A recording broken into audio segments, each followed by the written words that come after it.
practice. Friends, in our practice, be it in a private clinic or with an ENT setup or in a hospital or in an institute, assessment and management of adults with hearing complaints forms a major chunk of what we do. Many a times during such typical cases, we come across a few atypical ones where we may sense something amiss. It could be a case with a flat bilateral sensory neural hearing loss, whom we feel will be an ideal candidate for hearing aid fitting. But during trial, he or she may not show much benefit from a hearing aid, which will make us think we need to go beyond the routine assessments.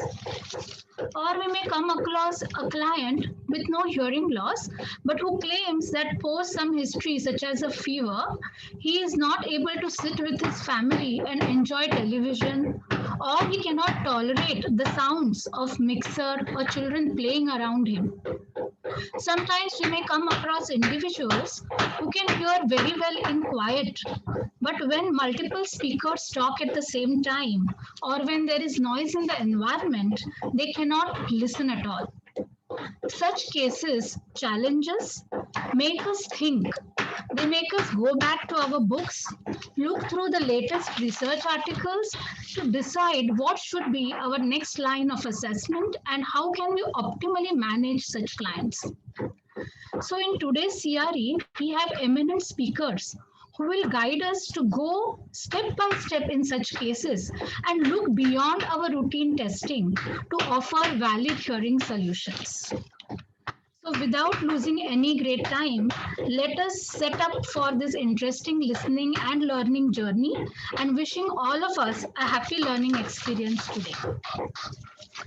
The first session which we are having today is going to be management, assessment and management of adult onset auditory neuropathy spectrum disorder. And the eminent speaker who will be making us understand this concept is Dr. Ajit Kumar. Dr. Ajit Kumar is a well-known person in academia. He has completed his UG and PG and PhD from Aish University of Mysore. He is presently a professor in audiology at Aish Mysuru. He has been the editor-in-chief of American Journal of Audiology, the editor of GSHA, and ad hoc reviewer in many journals such as American Journal of Audiology, International Journal of Audiology, JASA. He has 12 projects to his credit, intramural as well as extramural. He has 50 plus publications to his credit and is also a PhD guide. We are really fortunate to learn from you, sir. And over to you for an interesting first session in today's CRE.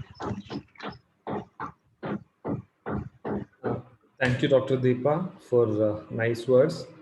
Am I audible and clear? Yes, sir. And my screen is visible? Yes, sir, but it's not a PowerPoint. It is your Google Chrome. Are you sharing a PowerPoint? Yeah, I did share a PowerPoint. Yes. So, Hold sir, on. you may have to stop screen and share the PowerPoint. Yeah, I'll do that. I'll do that.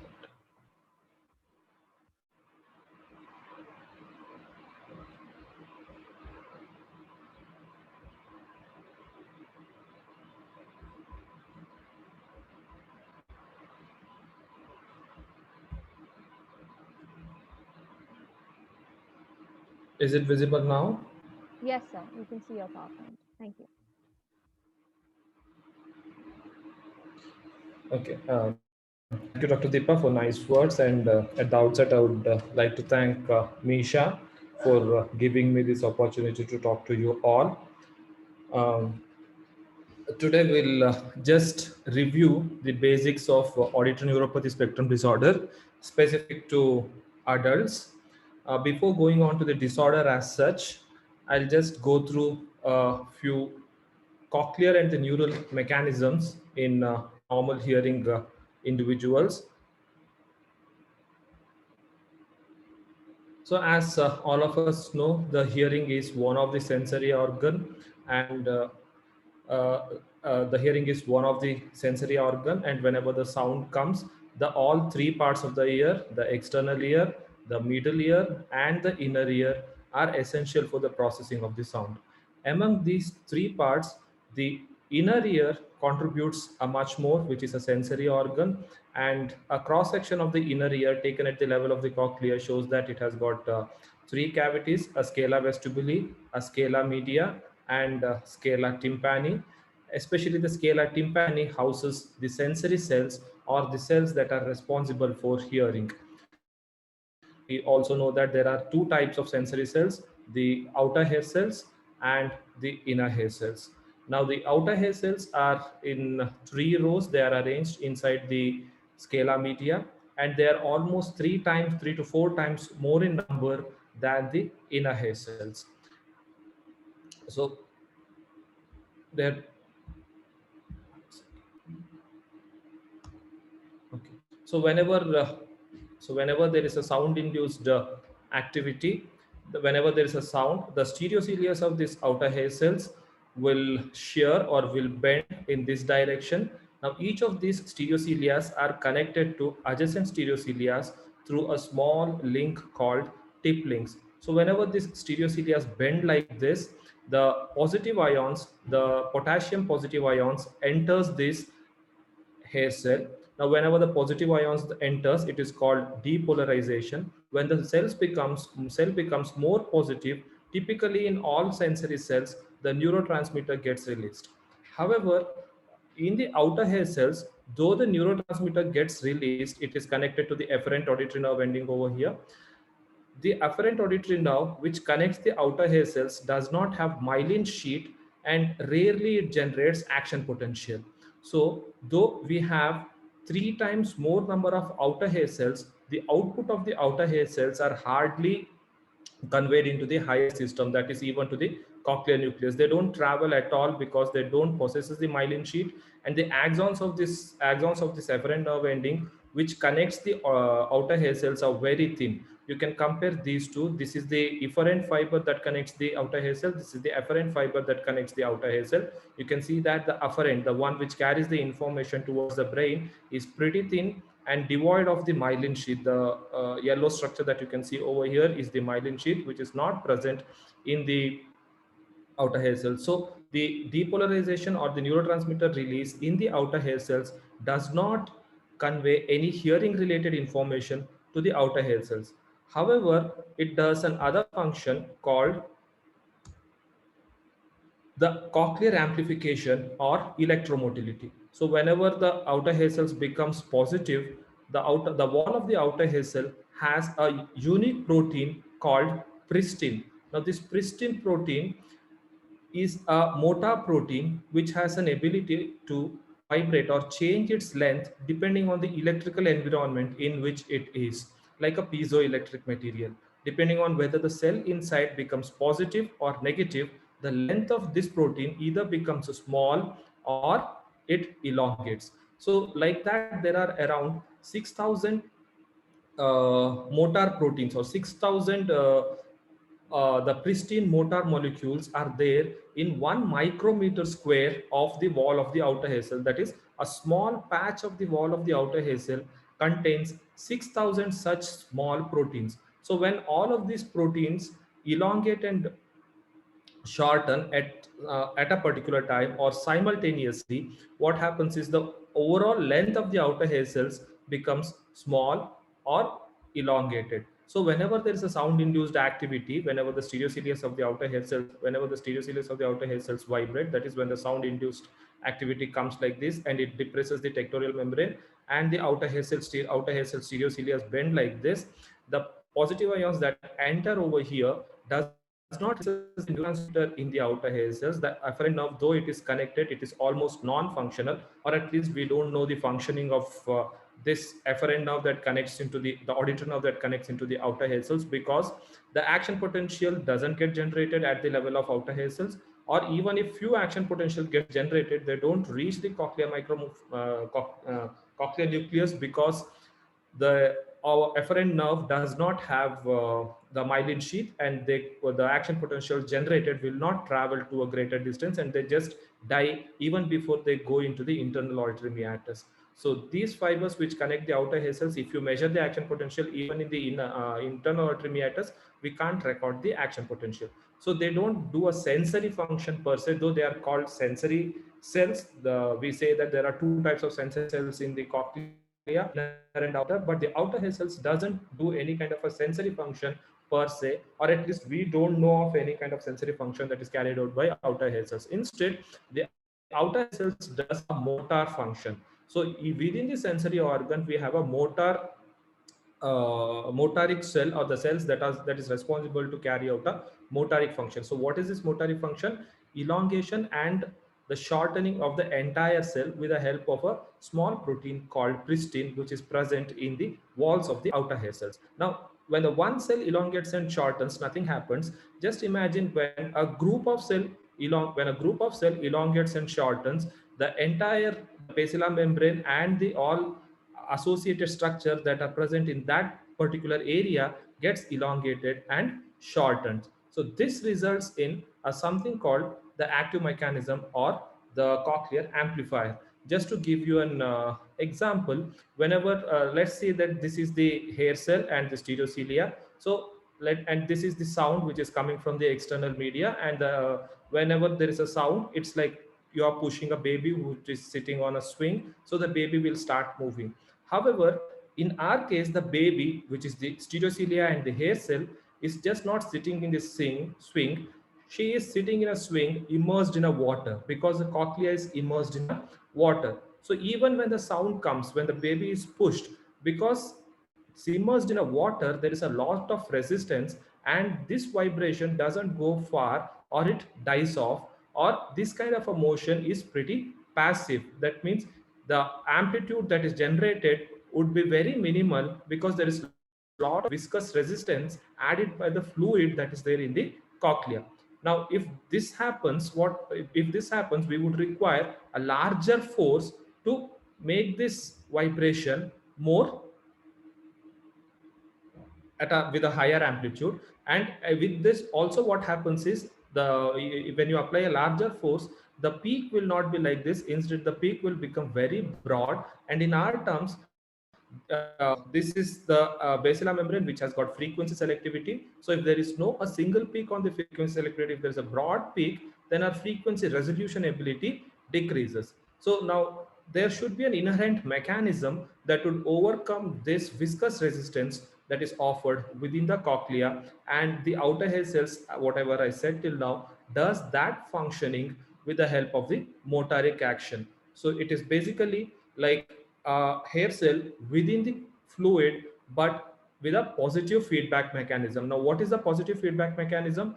Imagine the same child sitting on a swing, but if the child moves the legs in a such a way that the every swing adds up energy back to the swing. So whenever it goes up, if the legs are stretched, and whenever she comes back, if the legs are bent.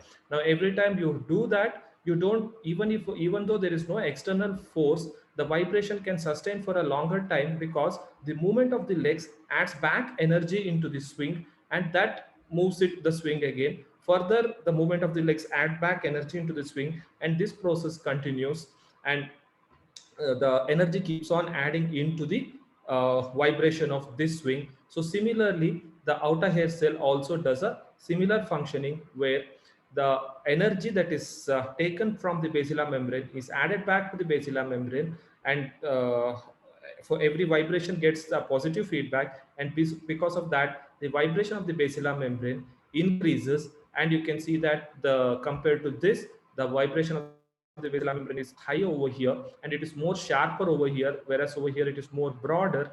So the presence of this outer hair cells does primarily two functions. The one second, I'll just share it again. There is some mark on my slide.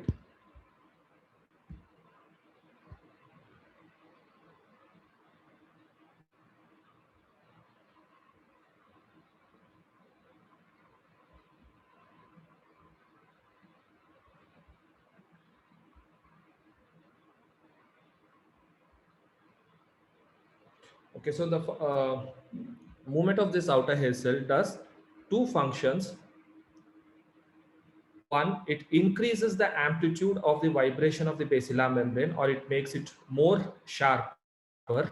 Okay, if without this outer Hessel function, still the basilar membrane can vibrate because it's a mechanical structure and the sound is a mechanical energy, and sound still can vibrate the basilar membrane, however with a lesser amplitude, as in the example I gave you, as in the previous example I gave you, that is without the positive feedback within the fluid, the vibration gets dampened there itself. So with the positive feedback added to the swing, the vibration gets enhanced. So similarly, even within the cochlea, the positive feedback added by the outer hair cell enhances the vibration, and it makes more sharper. The basilar membrane vibration being more sharper means higher frequency resolution, and also so that increases the frequency tuning compared to the passive mechanism. In addition to that, it also does two other functions called compressive nonlinearity and production of the spontaneous autoacoustic emissions. Now, the compression nonlinearity is nothing but the gain provided by this outer hair cell, or increasing the amplitude of the basilar membrane that the outer hair cells does is more at the low intensities, and that goes on reduces as you go to the higher intensity. Like for example, you can see that this much of amount of gain is provided at the lower intensities, whereas higher intensities it is less. It is like our compression hearing aids. Actually the compression hearing aids are aimed to mimic the functioning of the outer hair cells. While doing so, sometimes the outer hair cells does overactivity, and that overactivity at times can be recorded as the spontaneous autoacoustic emission. That is the sound that comes out of the ear even without any stimulus. Okay, so however, as I said, all of this would increase the sensitivity and frequency resolution, but not necessarily generates the action potential, because the outer hair cells are connected with the efferent nerve endings, and these efferent nerves does not possesses the myelin, so hence they cannot generate the action potential. What generates the action potential is the output from the inner hair cells. So when the sound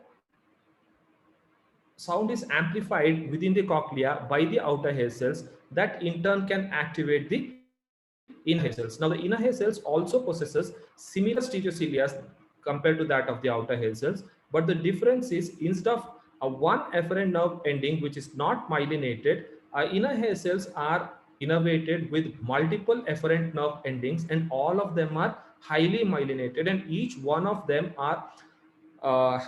one of them have the capacity to produce number of action potential. So whenever there is a stereocilia motion, the positive ions similar to the outer hair cells enter into the inner hair cells, but the energy for the movement of the stereocilia is provided by the outer hair cells, because the outer hair cell is amplifying by moving, by elongating and shorting, it is amplifying the overall movement of the basilar membrane, which in turn can vibrate the inner hair cells. So when this happens, the positive ions enter over here.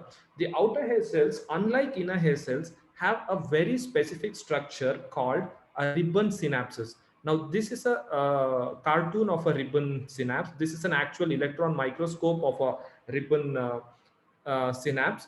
The one of the major characteristic of this ribbon synapse is it attaches the synaptic vesicles, which these are the synaptic vesicles which have got neurotransmitters, and this can release the neurotransmitter, and this is the neuron, this is the neuron, this is the neuron. So this neuron can intake this neurotransmitter whatever is released and then generate an action potential.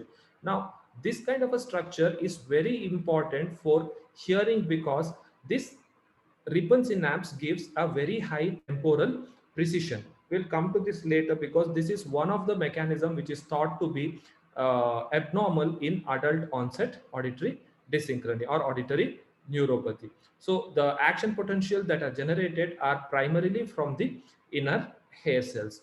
Now these action potentials are like one, as I said, the one inner hair cell is connected to a lot of auditory nerve fibers, more than around 20 different afferent auditory nerve fibers. Now each of these auditory nerve fibers generates an action potential. However, these action potentials are not generated at random. They in the auditory system, they are generated they are phase locked and they are synchronously generated. I just have an example of a 1000 Hz tone. Now, if this is a 1000 Hz tone, it will have 1000 cycles in 1 second. Now, each of this cycle is a compression and a rarefaction cycle, a compression cycle, rarefaction, a compression cycle, a rarefaction cycle. Now, whenever there is a compression cycle, the stereocilias would bend towards one side, and whenever there is a rarefaction cycle, stereocilias would bend on the other side. So, if I give a 1000 Hz signal, if I give a 1000 Hz signal, 1,000 times the stereocilias would bend on either side, or there is a movement of the stereocilias or shearing motion of the stereocilias 1,000 times in 1 second. So that means that the positive ions would enter in the inner hair cell 1,000 times in 1 second. So it is possible that in 1 second, because every time if an action potential is generated, if the cell becomes positive, a 1,000 action potential could be generated in 1 second. This actually happens at very low frequencies. At low frequencies like 1,000 Hz or a 500 Hz or a 200 Hz, the number of action potentials generated could be similar to same as that the cycles per second. Now, these action potentials that get generated for this 1,000 Hz tone doesn't get generated randomly. Instead, it gets generated with a phase locking. That is, as the name itself suggests, the action potentials are phase locked to the stimulus. That means every time there is a particular phase, for example 90°, then only the action potentials are generated. So over here you can see that it is generated at 90, over here it is again at 90, over here it is again at 90. In between, even though there is a compression wave or other activity, the action potential don't get generated in any other place other than the 90°. So this is very important because the action potentials are phase locked to the stimulus. That means they get generated at a specific phase of the stimulus, and this doesn't change if the action potential, if the auditory nerve cannot fire for some of the cycles. Again, in the same example, a 1,000 Hz pure tone. Let's imagine a one particular auditory nerve given generated an action potential at this for this cycle. However, it could not generate action potential for this cycle due to some reason. Probably the refractory period of the nerve or the neurotransmitter is not properly taken, or whatever is the reason. If it misses this cycle, the action potential doesn't get generated at this 90° phase. Instead, the auditory nerve would wait till this cycle comes again over here, and then the next action potential is generated. So this is the phase locking. That means even if it misses few cycles, it's not going to generate an action in between. It will wait till the next same phase comes, and that only at that point it generates an action potential. So similarly, this could be the second auditory nerve, this could be the third auditory nerve. Now each of these auditory nerves are generating the action potential at different points in time, but what is common is all of these auditory nerves are generating action potential only at a specific phase, which is this. So this is skipping this one, but however this auditory nerve and this auditory nerve are generating. This is the action potential is generated by this auditory nerve. It skipped, but it is coming over here. That means at this phase, all the auditory nerves are generating the action potential. Now, a group of auditory nerve, if that generates the action potential at a specific phase, then we call it a synchronized activity, and it adds up, and the total action potential that we can measure on an auditory nerve or on the scalp through auditory brainstem responses would increase. So this type of activity is called phase locked and synchronized firing of the auditory nerve activity, and this is typically what happens in all normal hearing individuals. In all hearing individuals, because of this phase locking property, the auditory nerves generate the action potential at a specific phase of the stimulus. So because of that, all the action potential can add up. Hence, what we measure at the scalp or even on the auditory nerve, the compound action potential is higher in because all of these are happening at a specific phase, and they can add, and they can, the amplitude of those are higher, amplitude of those increases. But due to some disorder, let's say you at the synapse or even at the auditory nerve, if there is a some disorder, we'll come to that a little later. If the potentials get generated at different time points or different phases in different neurons, for example, now see, you can see that now this auditory nerve is generating an action potential at this point, whereas this action potentials get generated almost at 45-degree phase. This gets generated almost at 90-degree phase. The next action potential is generated at 90-degree phase. However, the next action potential comes at 45-degree phase. That means this kind of an activity is not a stimulus locked activity, or not the phase locked activity, sorry, the action potential of the stimulus. The action potentials are getting generated.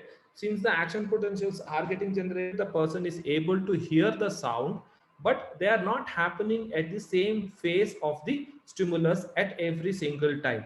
So if this continues in another 2 or 3 auditory nerve fibers, and there are much more because each hair cell is connected with more than 20 odd auditory nerve fibers, and when each of this happens at different phase, when we add, now this action potential doesn't get added to this because both are happening at slightly different time. Now this doesn't get added to any of these because these two are happening at slightly different time. The net action potential that gets generated, the overall compound action potential or the scalp evoked ABR that we can record, the amplitude of that becomes minimum, and most of the time this would go within the noise, within the general noise that are there in the either the external noise or the inherent noise that is that we record when we do an ABR or a compound action potential measurement. Nothing would be visible.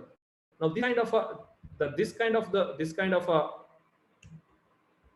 sorry this kind of a activity is called dysynchronous activity, because the action potentials are not getting generated synchronously or phase locked to the stimulus.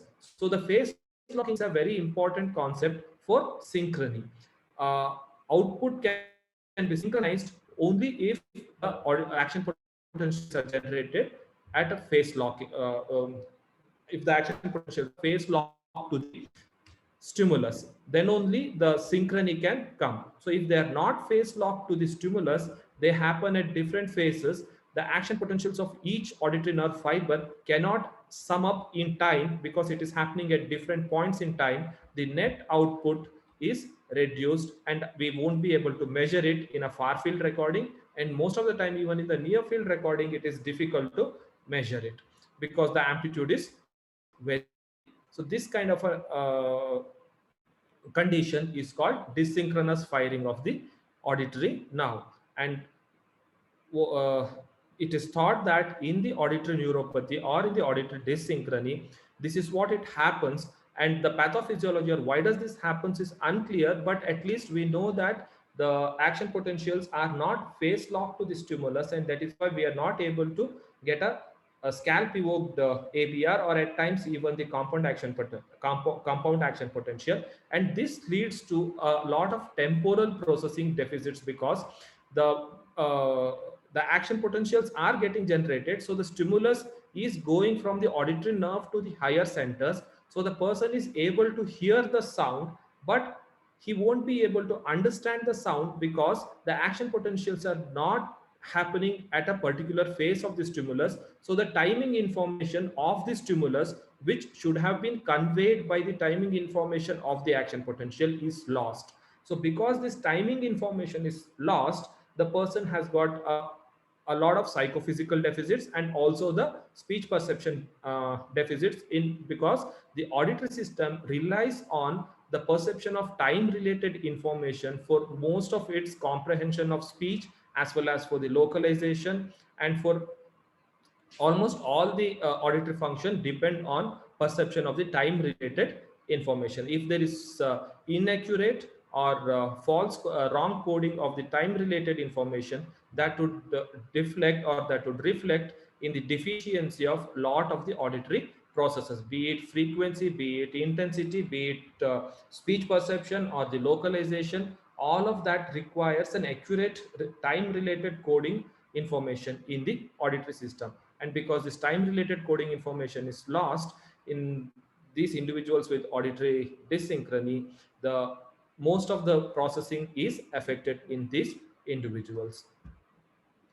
So let's see what are the prerequisites for a synchronous firing of the auditory nerve. So once we know what are the prerequisites for the synchronous firing in the auditory nerve, we know what could be wrong in individuals with auditory neuropathy. As I said, the inner hair cell possesses a very different type of a synapse compared to the outer hair cells. A type of a synapse in outer hair cells is called reciprocal synapse. We won't go to the detail of that. Whereas in the type of the synapse in the inner hair cells is called ribbon type of a synapse. And this ribbon type of a synapse is very, very important for the generation of phase locked responses or the synchronized responses. The essence of phase locking or synchrony is ability of the inner hair cell to deliver the neurotransmitter at a specific phase of the signal. In other words, the neurotransmitter should get released at a very fast rate for a specific phase of the signal. Now, whenever there is a sound induced activity of the stereocilias, when it becomes positive, the synaptic vesicles get released. In this case, the neurotransmitter is glutamate, and that would generate the action potential. But once the synaptic vesicles are released from this portion of the hair cell, it would take some time for the synaptic vesicles to get reabsorbed from the synapse. The synapse is over here. So these synaptic vesicles should go back from the synapse and then again come over here, and they should be ready for the release when their second event happens. Now, by then, the few more cycles would have come back, because unlike the visual or unlike the somatosensory, the audition is pretty fast. That is, we are able to hear frequencies, at least adults can hear the frequencies up to 16 kilohertz or 14 kilohertz effortlessly at very low intensities. That means the system should be capable of sending the neurotransmitter at a rate which is fast enough to code these frequencies. So in order to do that, instead of normal synapses in the inner hair cells, we have ribbon synapses. These ribbon synapses have, instead of having the synaptic vesicles over here floating at the base of the sensory cells, that is what typically happens in most of the sensory cells. You have a synaptic vesicles floating at the base and they get released. Here the synaptic vesicles are attached to a structure called ribbon. Now this oval shaped structure is called ribbon. The synaptic vesicles are attached over here. So as soon as the stimulus arrives, these synaptic vesicles get released. When they get released, the synaptic vesicles which are freely floating in the other regions, this, they come and get attached over here. So there is no time lag, or the inner hair cells need not wait for the synaptic vesicles that are over here. They are uptaken and then they are again ready to release the neurotransmitter, because the free floating synaptic vesicles with the neurotransmitter are already attached to the ribbon and they are ready for the next cycle of event. So this gives a very high temporal precision to the auditory system. So any damage or any deficiency of this ribbon synapse will have an effect on the release of the neurotransmitter, and this would result this might result in the loss of the temporal precision, which in turn may result in the loss of phase locking and synchrony. So this is one of the prerequisite for the phase locking or the synchrony. The another prerequisite is the proper functioning of the axon. Now the inner hair cell may release the neurotransmitter efficiently. However, the axons should generate the action potentials. Now, if the axons are demyelinated, or if the myelin sheet is not present in one axon and it is present in few axons, what happens is this axon might generate action potential and conduct action potential at a faster rate, and this might conduct at a slower rate. So because of that, the action potential generated by this neuron doesn't get added up to this neuron, and because of those instances, the total action potential generated by one auditory nerve, which is a group of auditory nerve fibers, would reduce, and again the synchrony may be affected. So the loss of myelin sheet in the axon or a differential myelinization of the axons of the auditory neuron can cause dyssynchrony. So the dyssynchrony primarily can be caused because of two reasons. One, any damage or any disorder that affects the ribbon synapse of the inner hair cells, or the one which directly affects the myelin sheath or the auditory nerve itself. So this is a very brief overview to the pathophysiology, very brief overview to the normal functioning of the cochlea and the auditory nerve, and the concept behind the auditory dyssynchrony. Can you like relieve me from host, because every time I see that message somebody is waiting, I'm not able to change the slide. Is it necessary that I have to be host to share the slides? Share the screen, sir. Yes. Okay, because that message comes, it goes back to Zoom and I can't change the slide at that time. Oh, we'll just disable the waiting room till then. Sorry to disturb you. Yes. Okay. Or okay, it's fine otherwise. All right. I have to come back to PPT every time if someone comes there. It goes to Zoom. We So, have disabled the waiting room. It shouldn't disturb you now. okay, thank you. So we saw briefly what is the normal synchrony or normal phrase locking, and what could happen in the auditory dyssynchrony. Now, auditory neuropathy is not a very new disorder. Of course, it is not a new disorder now anymore because it's existed since last 20 years. However, even before that, so since last about 45 to 50 years, there are reports of people with auditory neuropathy or auditory dyssynchrony kind of symptoms and audiological findings. For example, in 1980 itself, there is an article which talked about quantifiable hearing and no ABR. That is, people who had normal hearing, but the ABR was absent. Similarly, somewhere, so these are the audiograms of those individuals, but yet they couldn't record any ABR. And if you see over here, it could be now, though they recorded I think with only one polarity, but we can see that there is a clear presence of cochlear microphonics, and all of these individuals could be the potential auditory neuropathy or auditory dyssynchrony. Similarly, in 1984, there is almost like 100 individuals with this kind of this kind of audiological profile have been reported. But finally, in 1991, the Starr and their colleagues reported reported in detail the one case of auditory neuropathy where the ABR was absent, the cochlear microphonics and otoacoustic emissions were present, and the patient showed a severe temporal processing deficits.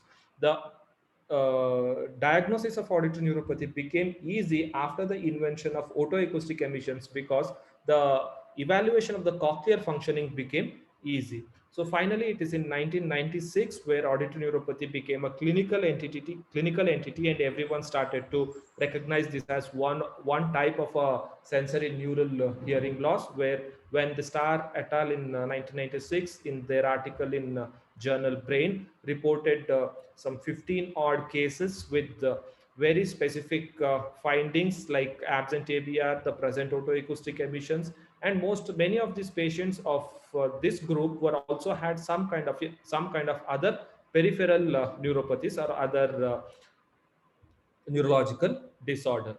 So because the Arnold Starr is an neurologist, they coined the term auditory neuropathy, implicating that the pathology is primarily in the auditory nerve. This was primarily because they were not able to record any kind of a nerve potential. However, they could able to record the sensory potentials like cochlear microphonics or the otoacoustic emissions, and also majority of the individuals that they studied had also neurological deficits.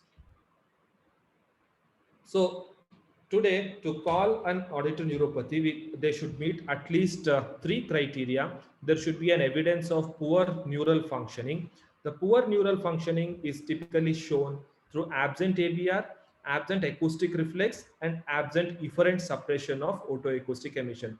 These three measures shows the poor auditory neural function. So a person should exhibit at least any one of these things to call a person as auditory neuropathy.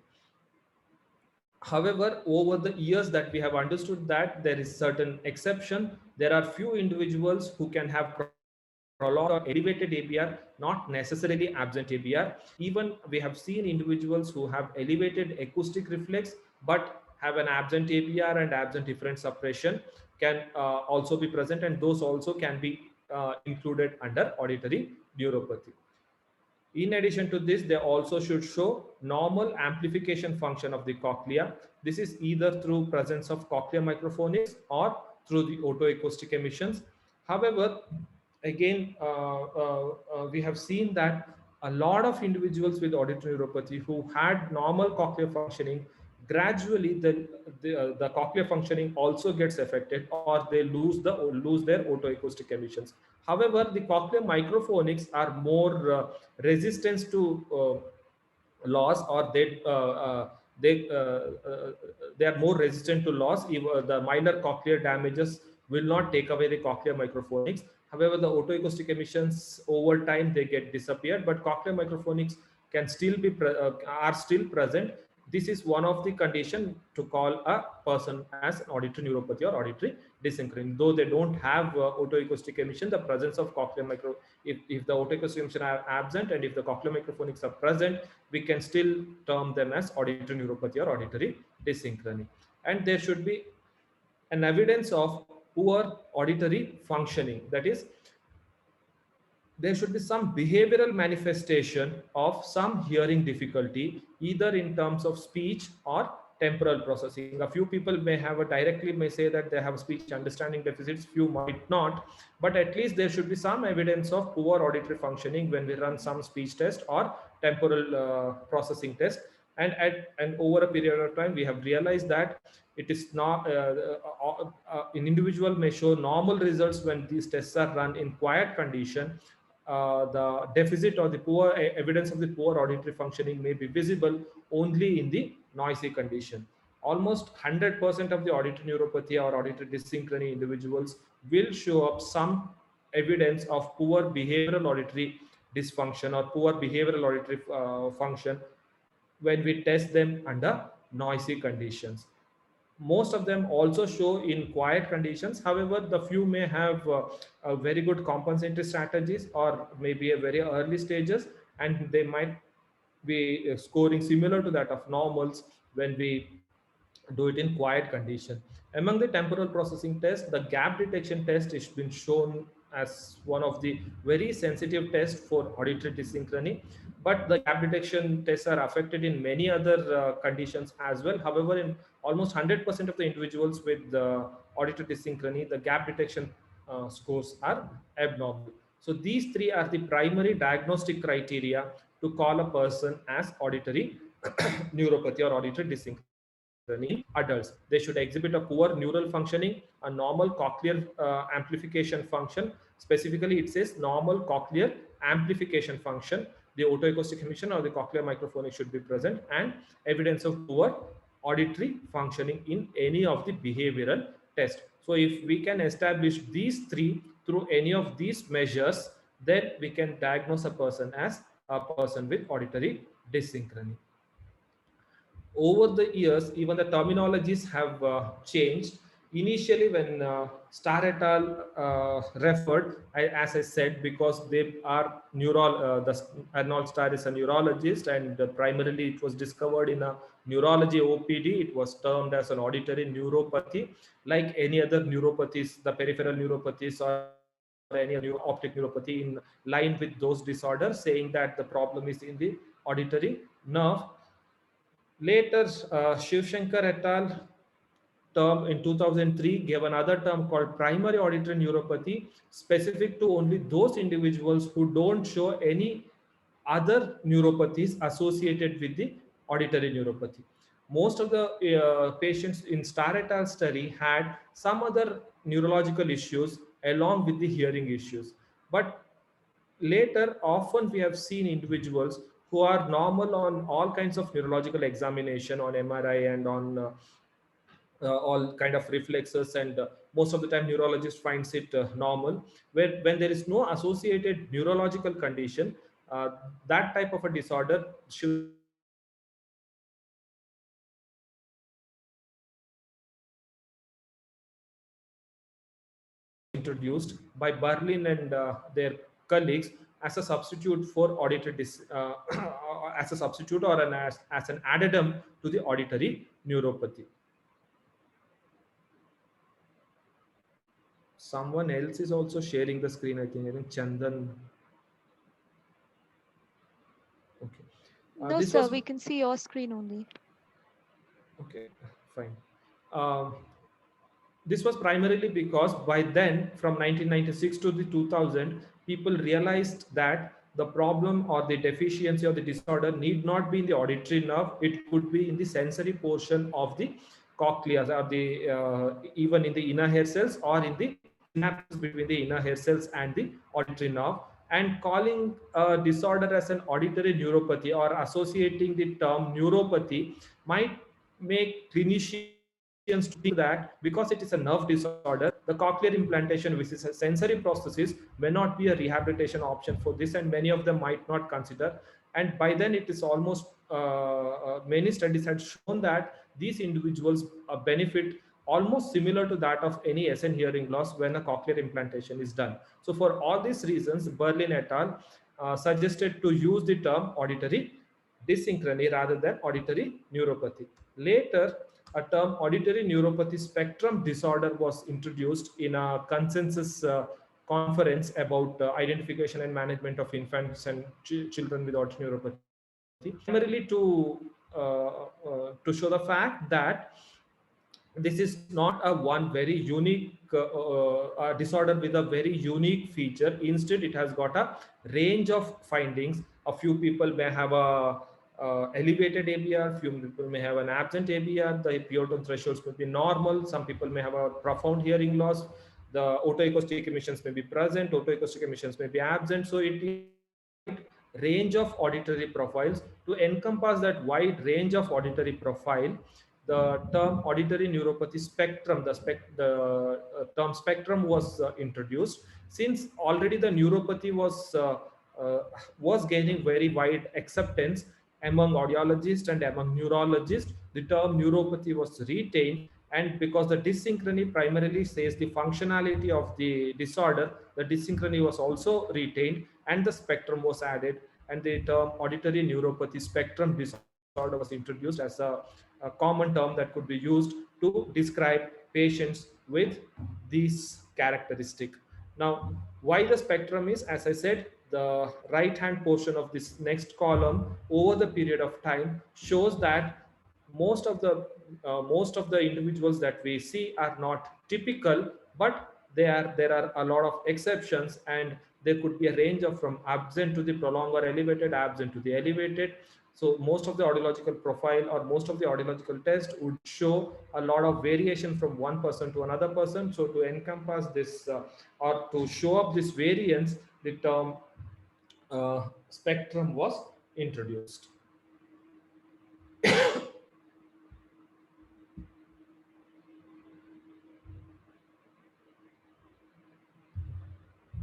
So, so till now we saw what is the what could be the pathophysiology of the auditory neuropathy or auditory dysynchrony, and we saw what are the typical clinical features of this and what are the terminologies that are used. Recently,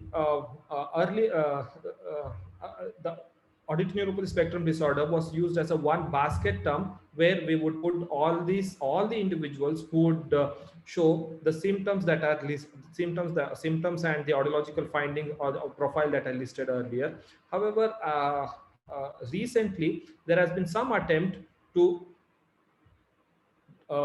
divide these individuals into the different types of auditory neuropathy or different types of auditory dysynchrony, primarily based on whether the pathology is in the cochlea or is in the auditory nerve. So they have been primarily divided as either the postsynaptic auditory neuropathy, presynaptic auditory neuropathy, and the auditory neuropathy not specified. In the postsynaptic auditory neuropathy, The inner hair cells and the synapses are spared. The auditory nerve is involved, and there would be an evidence of peripheral neuropathy.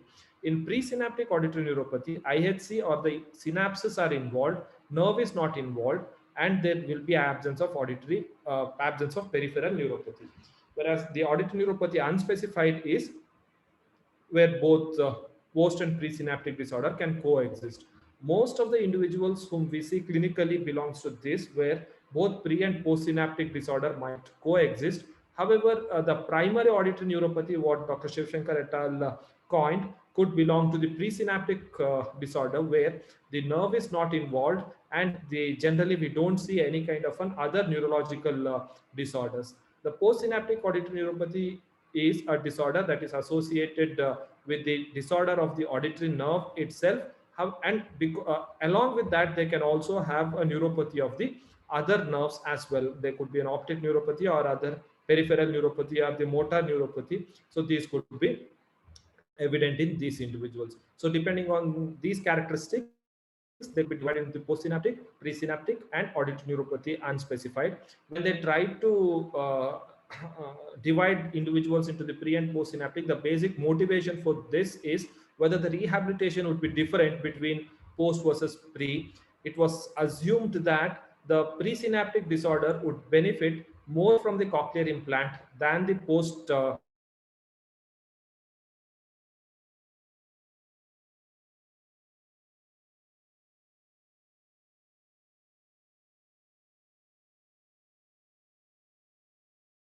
However, main motivation for dividing the auditory neuropathy spectrum disorder into the different types. However, till date, that kind of an evidence has not emerged saying that the postsynaptic auditory neuropathy is not so much benefited from the cochlear implant compared to the presynaptic auditory neuropathy. Let's just look into the pathophysiology and some conditions in adults that would result in pre or post synaptic auditory neuropathy. These cartoons just show that whenever there's a neurotransmitter release in normal hearing people, the neurotransmitter gets released and action potentials gets generated. Whereas in the presynaptic auditory neuropathy, the problem is in the number of synaptic vesicles or the synapses. You can see there is a lot more over here, there are less over here. Because of that, less action potentials get generated, less neurotransmitter gets released, and because of the less neurotransmitter release, the action potentials that get generated doesn't add up or sum up. The time difference between the action potentials are not the same, or there is a dysynchrony.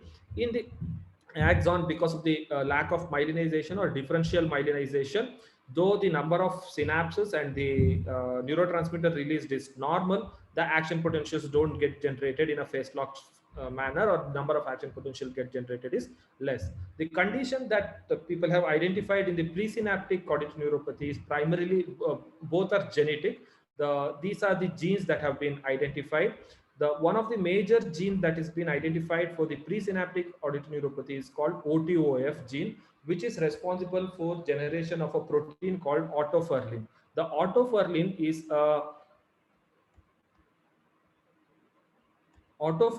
a gene that is responsible for generation of the ribbon synapses. Now, if there is a deficiency in the otoferlin, the ribbon synapses will not be number of ribbon synapses or the functioning of the ribbon synapses are affected, and that could lead to the presynaptic auditory neuropathy. Similarly, all of these are the different genes that have been identified in case of the postsynaptic auditory neuropathy. Among that, the most popular or most commonly seen is OPA1, which is an optic neuropathy one, which is associated also with an optic neuropathy, and an MPZ, which is associated with the mitochondrial disorder, which could affect the myelin sheets. Both of these could affect the myelin sheets of the auditory nerve or myelin sheet of the any nerve. So most of these also will have some kind of the other neuropathies. For example, FXN is associated with the Friedreich's ataxia. MTND4 is a motor neuron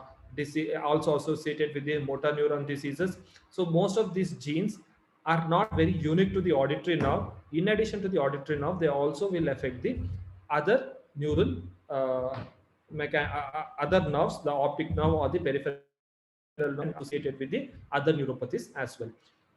The histopathological findings in individuals with presynaptic auditory neuropathy. How did they decide presynaptic auditory neuropathy? These were the babies who failed on ABR, had otoacoustic emissions, and they were able to perform the histopathological studies on these babies who are in NICU but could not make. And these babies did not have any other kind of neurological disorders, like their reflexes were all normal. There were no peripheral neuropathies. The peripheral neural measurements were all normal.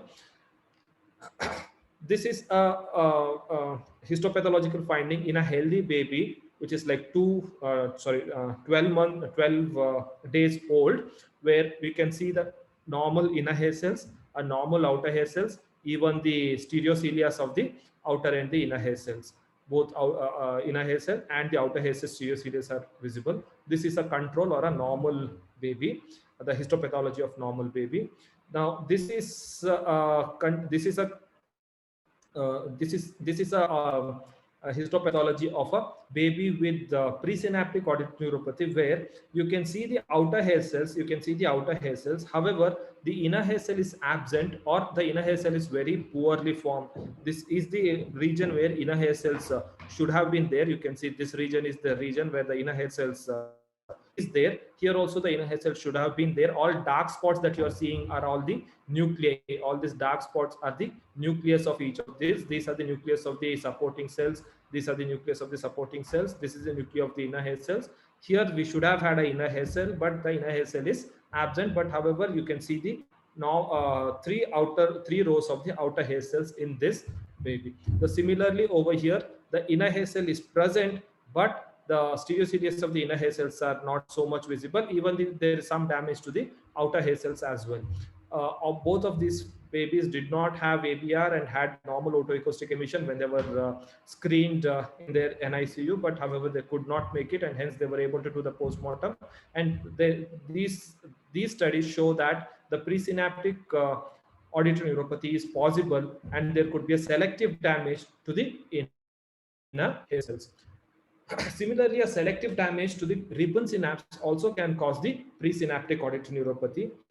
This is an animal study where it's shown that it is possible to have a localized damage only to the ribbon that is there in the inner hair cells. This is the ribbon synapse that is in the inner hair cells. So what these authors or these researchers did is they created a mice with genetic mutation, with a specific type of a genetic mutation which would affect only the ribbon synapse. So they had two types of mice. One is called a wild type mice, where nothing was done, so that had a normal ribbon synapse, whereas other one is a mutant mice, where only the ribbon synapse was taken out and rest everything was normal. And these are the ABR and otoacoustic emissions. We don't have to see all of this. Let's see only ABR and otoacoustic emission.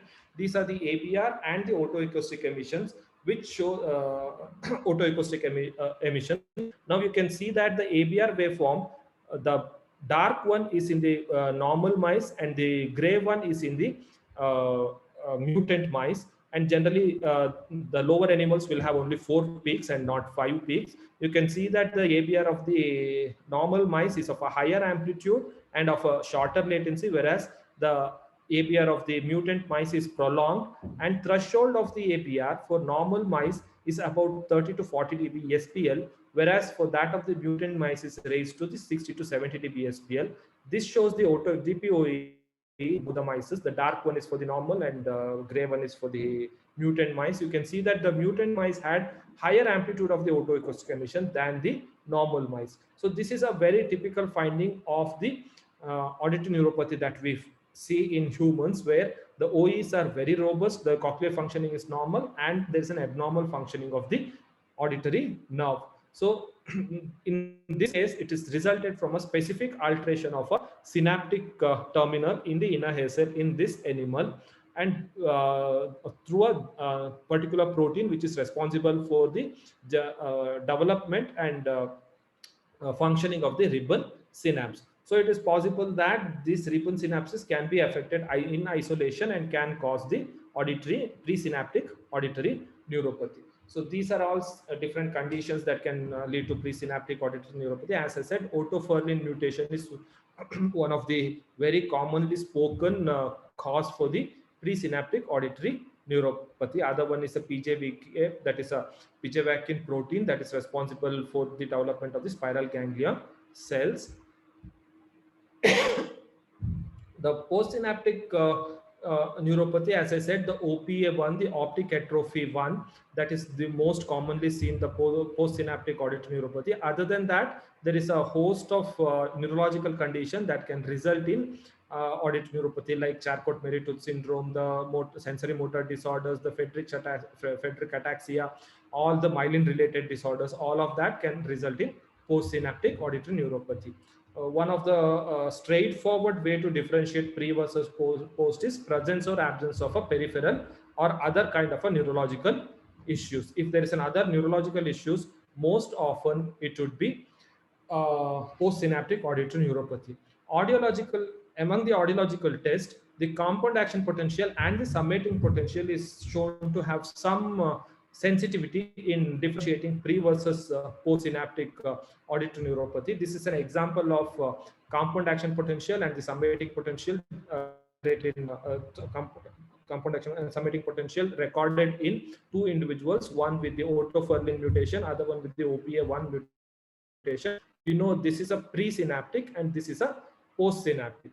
And the gray color one, what happens in the normal individuals. In the OTOF, that in the presynaptic, you can see some amount of the compound action potential generated. However, in the OPA1, which is the postsynaptic, you can see that the SP itself is bigger and larger, and the peak, the negative peak that comes is much earlier than the normal hearing individuals, which suggests that this is the cochlear potential and not the neural potential, and thus stays for a very long time. The request, unlike the compound action potential, back, it stays for a very long time, and it is shown that I have not shown over here. This potential is not so much sensitive to the adaptation. If you present it repeatedly, this potential doesn't get adapted, whereas this gets adapted because this negative peak, which happens to occur almost at the same time as that of the compound action potential of the normal hearing people, and also there is a small SP followed by another peak. So this is the SP, this is the compound action potential. So this, whereas over here there is an absence of compound action potential, which could indicate that it is a postsynaptic auditory neuropathy. However, as I said, the initial motivation when all this research began was whether the rehabilitation is different between these two disorders. Till date, in fact, it's a very early stage to say, because all this research started only in 2015 onwards, and there is not much data on the rehabilitation. The main motivation is which group of patients would benefit more from cochlear implant, and logically a presynaptic auditory neuropathy should benefit more from cochlear implant, and postsynaptic should benefit less from cochlear implant. But however, there is not enough data to draw this conclusion. The motivation with which they started all these measurements are whether to see whether the rehabilitation could be differential for the two different groups. As of now, there is no clinical as of now, there is not enough data to make this kind of a clinical decision which group could benefit more from the. However, if you know that the auditory neuropathy is postsynaptic, whether through the cochlear whether through the summating potential and action potential, or through the presence of other peripheral neuropathies, I think we should use this information in the counseling and to bring the expectations of the patient to the more realistic level. The chances of cochlear implantation success is more in presynaptic than in the postsynaptic, at least logically at this point in time. However, I think in future years, more data might come in either to negate or to support this logic. So moving on to some of the studies that we have done at AISH to see the common characteristics of auditory neuropathy or dyssynchrony individuals in India. We have seen that the prevalence of auditory neuropathy is about 0.54% in individuals with SN hearing loss in India. That is, it's not very uh, uh, common or very frequently occurring among the SN hearing loss. If you test 200 SN hearing impaired individuals, you might get one auditory neuropathy or auditory dysynchrony. And but among the high risk individuals, especially in babies, it is shown that it is about 10%. And among different age groups, we have seen that maximum occurrence is about 6 to 20, between 16 to 20. That is during their, most of them report that the symptoms started during their teens. And most of the individuals whom we have tested have reported either a rising or a low frequency audiogram or a peaked audiogram. We have hardly seen any slope audiogram. Some people also have a flat shaped audiogram, but the rising or the peak audiogram, peaked means the threshold in the bit frequencies are better than the threshold in the low and the high frequencies. Now, this could be one of the reason why we can have this kind of an audiogram, could be, or mainly low frequency audiogram, could be because the low frequency fibers which are in the center of the auditory nerve comes from the apical portion of the cochlea. Because they come from the apical portion of the cochlea and go to the center of the auditory nerve, they have to travel more distance than the one which comes from the base. From the base they can directly go like this, whereas from the apex they have to travel a longer distance and go longer distance to go to the center of the auditory nerve. So because of this, the length of the auditory nerve is slightly different for low and the high frequencies.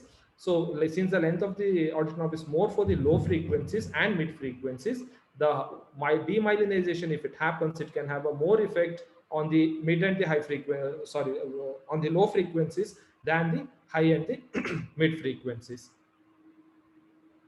Speech audiometry, we have seen a huge variability. We have people who have almost normal speech identification scores to people who have almost no speech identification scores in quiet. Maximum number of patients that we have seen is almost like about 60% have no speech identification score or no zero speech identification scores. One of the reason could be most of the time in our clinic earlier we used to measure speech identification scores with monosyllables, and we don't have, at least in Kannada, we don't have a meaningful monosyllable word, and hence it's all nonsense monosyllables that we used to use. And these nonsense monosyllables are very difficult, or among the speech identification tests are the most difficult test compared to the word identification or sentence identification. And so because of that, I think a large proportion of them would have zero speech identification scores. But if you use the sentences, I think because of the contextual cues, people would be able to understand some speech. However, what I wanted to show is there's a large variation from almost nil to the almost normal speech understanding abilities. And these are the people whom I was talking are exceptions, where their deficits could be seen only in presence of noise and not in presence of quiet, not in the quiet. ABR and acoustic reflexes usually absent. We have also seen some individuals who are abnormal. As I said, we have done this. Another most very sensitive test that we have seen in our clinic for auditory dysynchrony is gap detection test. The almost 100% we have seen the gap detection thresholds are very higher, at least 2 to 3 times higher than the normal values in individuals with auditory neuropathy. Now, this is being attributed to, again, dysynchrony. If the gap has to be coded, the action potential should fire in a synchronous and in a phase lock manner, so that there is a group of compound action potential happening for the stimulus 1, a group of compound action potential that happens for the stimulus 2, and between this compound action potential and this compound action potential, there should be a silence. Then only we can detect the gap between this stimulus.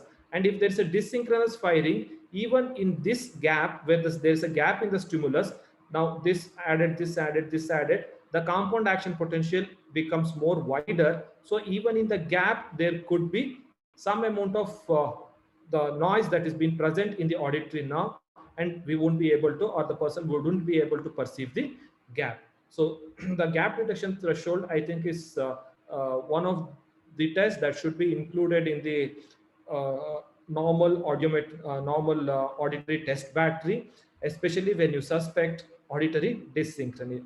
And when do you suspect auditory dyssynchrony? Whenever there is a peripheral neuropathy, or whenever you see a low frequency or a peaked audiogram, or whenever the speech identification scores are not matching with that of the pure tone thresholds, or the person has normal hearing and complaints of hearing difficulty. So I think the gap detection thresholds should be part of a audiological test battery, and we have seen a very good sensitivity of the gap detection thresholds in detecting the auditory dyssynchrony. And as I said, when I mean it is sensitive, it does detect auditory dyssynchrony, but the gap detection thresholds could be abnormal in many other retrocochlear or central auditory processing disorders also. It is not specific to the auditory neuropathy. It could be affected in so many other disorders also. So that should be kept in mind while interpreting the results of gap detection thresholds. Another test that we have seen that it is affected in most individuals is modulation detection thresholds. However, it is slightly difficult to do it clinically because it takes longer time. We'll do this. I'll talk on this if we have time later on. Let me just do few clinical challenges that we have seen when we test adults to diagnose or to adults with suspected auditory neuropathy. One of the this has been most talked about clinical challenge also, that is differentiating the cochlear microphonics from the auditory brainstem responses. The cochlear microphonics, as you know, is mimic the signal, and they at times could be very, very robust in individuals with auditory dyssynchrony. And you can see over here, many a times people might take this as a wave 1. Over here, you can see if we record only one for one polarity, we might record this as a wave 1, or this as a wave 1, or this as a wave 1. We might get confused whether this is a wave 1 or not. So to avoid this, I think whenever we do an ABR, I think it should become a standard protocol that at least at one intensity, we do both the polarities, the condensation and the rarefaction. Even if it is half of the number of sweeps, that is enough, irrespective of whom are you testing, whether you're suspecting auditory neuropathy or not. At least at higher intensity, at one intensity, 90 dB or 80 dB, the testing should be done using both the polarities. And cochlear microphonics and stimulus artifacts might look similar at times. So it is also good to record at least one recording with the insert tubing pinched. So when the insert tubing is pinched, or if it is taken out of the ear, we should get a flat response if the recording is not a stimulus artifact, if the recording is actually the cochlear microphonics. Another condition that we have seen is, this is an actual audiogram of a person who had a steeply sloping hearing loss. And in fact, we did the ABR thinking it could be an acoustic neuroma, because the hearing loss was, the person was just 26 years old and did not have any reason to have such a high frequency hearing loss. And this is what we found, a very robust cochlear microphonics.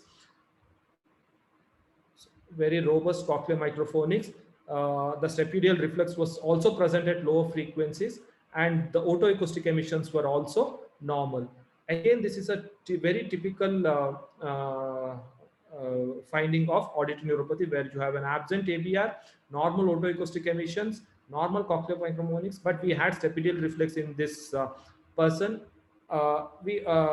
Even in auditory neuropathy, it is possible that sometimes we might get stapedial reflex at higher intensities. So in these conditions, I think the tone burst ABR should be a tone burst ABR, especially when there is a steep sloping high frequency hearing loss. Testing, comparing between the low frequency and the high frequency tone burst ABR help us in resolving whether it is an auditory neuropathy or we are getting such finding because of the steeply sloping hearing loss. Because the low frequencies are normal, these low frequencies can up to 2000 hertz can generate a good otoacoustic emission, can generate a good cochlear microphonics, and because of this steeply sloping loss after 2000 hertz, the click Q of ABR may be absent. So this condition might look like an auditory neuropathy, but using the tone burst ABR at 2 of these frequencies should be able to resolve the conflict. We should get a good ABR in low frequency, and ABR should be absent or similar to the click ABR when we use a 4000 hertz tone burst. And there are few auditory neuropathy individuals, especially those with the other neurological disorders, where on first, this is a kind of person who had a sensory motor neuropathy. On the first evaluation, the ABR was very normal, even at a very high, like 90.1. This was done at 90.1. This is done at 11.1. ABR is normal. You can identify all the peaks. But after 6 months, the ABR became like this, which means that the secondary auditory neuropathy or the presynaptic auditory neuropathy, we really don't know whether the auditory symptoms comes first or the motor symptom comes first. So if there is a motor symptom is showing up, if the person has a sensory motor neuropathy, we have to follow up the patient for a long enough time to see that they don't develop a auditory neuropathy. So within 6 months of period, the ABR, which was like this, has become like this, almost absent in both ears in these individuals with motor sensory motor neuropathy. And one more condition is again a bilateral severe to profound hearing loss. The ABR is absent, the otoacoustic emissions are present. Again, this also mimics the auditory neuropathy. However, the neurological result and the MRI result in this patient show that it is a bilateral, it is a neurofibromatosis type 2, which is a bilateral acoustic tumor. So even this condition can mimic the auditory neuropathy. So before management or before diagnosing the person, these are some of the points I think that we should keep it in mind. I think I have already exceeded the time. I have a few slides on cortical potential. I think we will discuss that later after taking the questions. And that anyway, the cortical potentials are as of now not in the clinical use so much. So we'll stop here.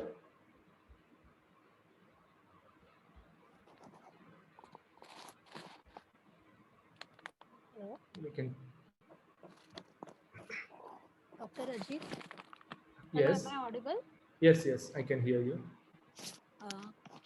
Thank you for a very, very in-depth lecture. I'm so happy you started with the basic pathophysiology, and I'm sure the cortical potentials. There is one question also, so I am sure you will get a chance to explain that there. At the outset, let me thank you for this in-depth seminar. I'm very sure everyone must have enjoyed your lecture. And there are a few questions to you. Before that, just one instruction to all participants that as the question and answer session begins, simultaneously